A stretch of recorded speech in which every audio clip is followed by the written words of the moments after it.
इसमें ये मैं सबसे पहले फिगर बनाने जा रही हूँ। 11.2 प्रॉब्लम में हमें ये गिवन है कि इलास्टिक कोलिजन हो रही है एक स्मॉल स्फीयर की जिसका रेडियस ये आर है, और एक और दूसरा स्फीयर है जिसका रेडियस कैपिटल आर है, और लार्जर स्फीयर जो है इनिशियली रेस्ट पे ही है। तो ये वही केस है जिसकी फॉर्मुलेशन हमने थ्योरेटिकली की थी और उसके फार्मूलाज बनाए थे, तो ये वही है। तो larger sphere is at rest और स्मॉलर स्फीयर आके इससे टकराता है, और टकराने के बाद इन्होंने बोला है कि आप इनका डिफरेंशियल क्रॉस सेक्शन निकालें और टोटल क्रॉस सेक्शन निकालें। और ये पार्ट ए है, और पार्ट बी में उन्होंने बोला है कि let's say point like particle की स्कैटरिंग हो रही है with a larger mass larger sphere के साथ। तो ये आप करें इनके रिज़ल्ट को यूज़ करते हुए। तो इनके रिज़ल्ट में जहाँ पे ये स्मॉल आर आ रहा होगा ना, तो पॉइंट लाइक पार्टिकल्स वो होते हैं जिनका रेडियस ज़ीरो होता है। स्मॉल आर हम ज़ीरो कर देंगे, तो ये फिर इसी रिज़ल्ट को यूज़ करते हुए जो पार्ट ए में आएगा उसको हम पार्ट बी के रिज़ल्ट के लिए यूज़ कर पाएंगे R is equal to simply zero put करके। तो सबसे पहले ये फिगर समझना इंपॉर्टेंट है। इसमें से हमें फार्मूला भी गिवन है कि आपने ये वाला फार्मूला क्लासिकल फार्मूला यूज़ करना है, और ये B minus B by sine theta D V by D theta use किया है। तो क्रॉस सेक्शन क्योंकि हमेशा एक पॉजिटिव क्वांटिटी होनी चाहिए, तो यहाँ पे नेगेटिव इसलिए लगाया क्योंकि D B by D theta मैंने पहले भी बताया था as B increases theta decreases. Scattering decrease होती है जैसे ही इम्पैक्ट पैरामीटर बढ़ता है। Impact parameter means distance between two masses. तो ये फिर नेगेटिव ही आता है, तो नेगेटिव नेगेटिव पॉजिटिव क्वांटिटी बन जाती है क्रॉस सेक्शन। तो ये फार्मूला जो गिवन भी है ना बुक में, ये गिवन है न्यूमेरिकल प्रॉब्लम में उन्होंने बोला है कि आप ये यूज़ करें। तो ये फिर इसमें नेगेटिव इसलिए साइन आया है। तो अब इसमें हमें बी चाहिए और D B by D theta चाहिए। थीटा यहाँ पे स्कैटरिंग एंगल है मैस M1 मैस का।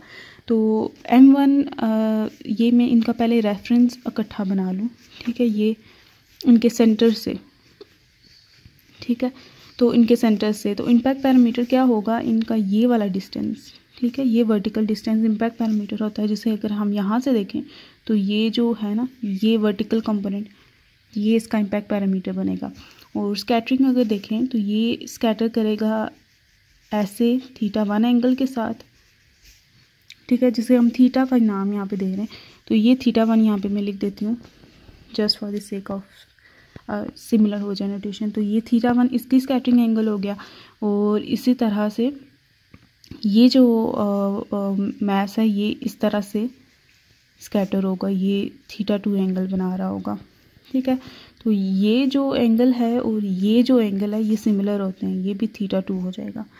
तो और अगर ये वाला एंगल देखें, ये वाला, ये लाइन और ये लाइन, ये जो एंगल बन रहा है इसे हम नेम कर देते हैं कि ये अल्फ़ा एंगल है, ठीक है। तो ये 90 डिग्री एंगल है, ओके। तो अब हम अगर बी की वैल्यू निकालना चाहें तो बी की वैल्यू अगर देखें तो ये एक लाइन जो मैंने खींची हुई है ना, जो जोड़ रही है दोनों को, जिस पॉइंट पे ये एक दूसरे के साथ टकरा रहे हैं, ये टकराए एक दूसरे के साथ इस पॉइंट पे, और उनका एक सेंटर से दूसरे के सेंटर तक सीधी लाइन खींचेगी।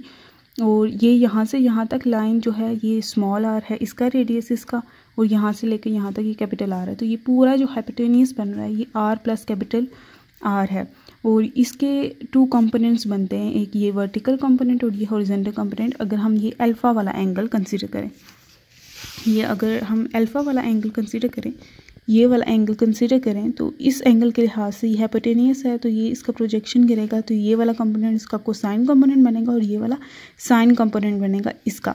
तो कोसाइन कंपोनेंट यहाँ पे अगर बी देखें, जिसको हमने बी का नेम दिया, वो इक्वल हो जाएगा हाइपोटेनियस जो कि क्या है आर प्लस कैपिटल आर है का कॉज एंगल अल्फ़ा, क्योंकि अल्फ़ा यहाँ पे हमने एंगल कंसीडर किया है तो ये अल्फ़ा आ जाएगा।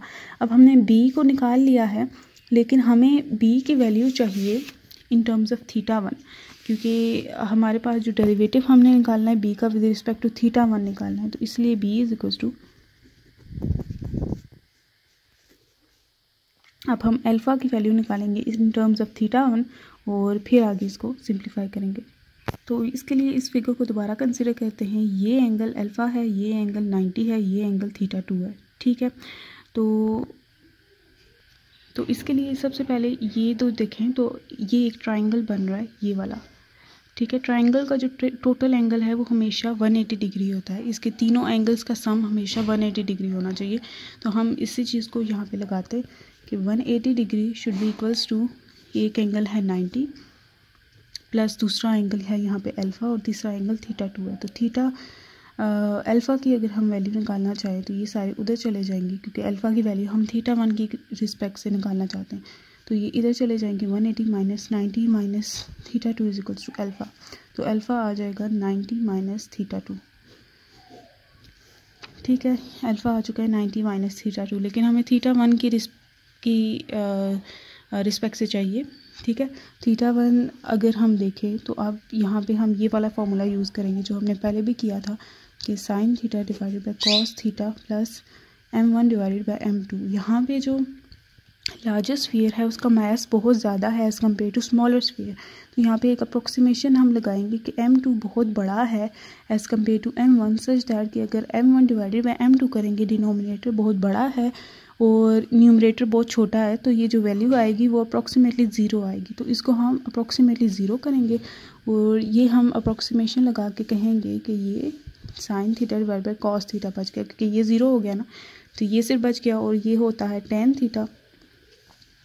तो tan theta 1 is approximately tan theta के, तो ये फिर थीटा 1 इज़ अप्रॉक्सीमेटली थीटा। ये CM का एंगल है, ये लैब का एंगल है, हम लैब का निकाल रहे हैं। ठीक है, इसको निकालने थीटा की रिस्पेक्ट से लाने की ज़रूरत इसलिए थी कि इसके अलावा एक और फार्मूला जो मैंने पहले भी बताया था वो था theta 2 is equal to pi minus theta by 2। तो अगर मुझे थीटा की value in terms of theta 1 पता चल जाए तो यहाँ पे पुट के थीटा 2 और थीटा 1 का डायरेक्ट रिलेशन हमें पता चल जाएगा, जिससे यहाँ पे मैं अगर पुट करूँगी तो ये थीटा 1 में आ जाएगा। तो अब मैं इस theta 1 is equal to theta को यहाँ पे पुट करती हूँ, तो ये बन जाएगा theta 2 is equal to pi minus theta 1 divided by 2। तो ये अगर वो 90 डिग्री की फॉर्म में लिखूँ तो ये पाई बाई 2 इसका अलग होगा, ये माइनस थीटा 1 बाई 2 इसका दोनों के नीचे 2 आता है ना, तो ये इसी तरह ये मैं लिख देती हूँ। तो हमने ये जो alpha is equal to 90 minus theta by 2 किया हुआ था, इसमें हम पुट करते हैं ये थीटा 2 की वैल्यू जो कि आ जाएगी ये कैंसिल, तो alpha is equal to theta 1 by 2। तो यहाँ पे हमारे पास जो b की वैल्यू आ चुकी है वो r प्लस कैपिटल R, पहले कॉज अल्फ़ा हमने लिखा था ना, तो अल्फ़ा की जगह हम थीटा 1 बाई 2 लिख देते हैं। ये हमने यहाँ तक मेन चीज़ निकाल ली है।